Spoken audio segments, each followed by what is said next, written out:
Yeah, I mean, like you said, we've played many times before. I played her in Toronto last year in singles.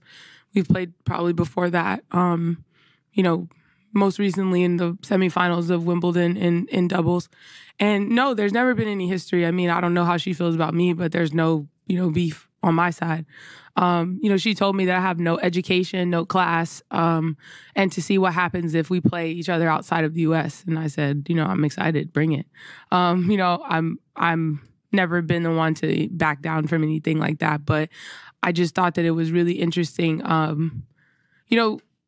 She was playing amazing in the first set and, couldn't miss. And, I had my head down and head in my strings and just tried to continue to just plug away. And that's what I kept telling myself. Just keep fighting, hopefully you'll get a break and you'll get an opportunity to try and implement some of your strategy. But she was kind of taking the racket out of my hands. I mean, was hitting amazing shots, serve +1 off of my returns, really playing really great tennis. And sometimes that happens. And, in my head, I was like, if this is one of those matches, because she's that type of player, it's just one of those matches. But I wasn't disappointed in the first set of anything that I was doing. I wasn't doing anything wrong. She was just playing really well.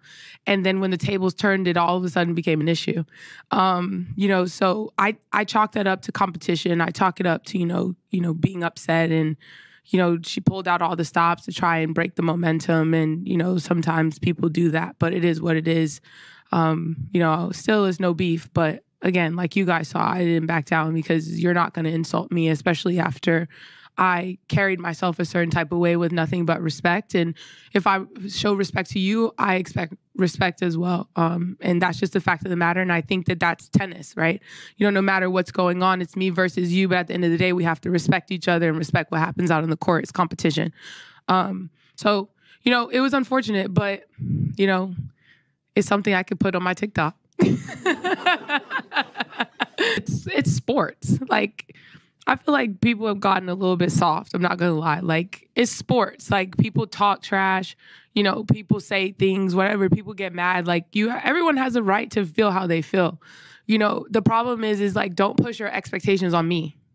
If you expect for someone to apologize and they don't, and you get upset about it, that's your fault, not mine. At the end of the day, I honestly was like shocked that it was a net court because I was ready to play the point. So she was standing at the net afterwards after she missed the shot, was like, oh, whatever. But this isn't anything new. Let's not act like this is new. It's not new.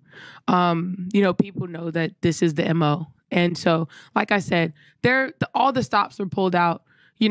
This isn't the first, second, third, fourth time I've played Jelena. So if she's complaining about how I warm up, that's fine. Everyone knows this is something that I do. You can go back to the time that I played my first ever pro tennis match. And I've been doing this since even junior. So it wasn't anything targeted towards her to try and take her off of her game or her rhythm. I just was doing my thing. And, so I honestly laugh at it. I think it's comical. And, I think that it's kind of funny because, to then go online and have to justify what you said. You obviously feel some type of way and feel like you have to give an explanation for how you acted. I don't feel like I have to explain how I acted. I think it was very self-explanatory. So, I'm standing in what I said.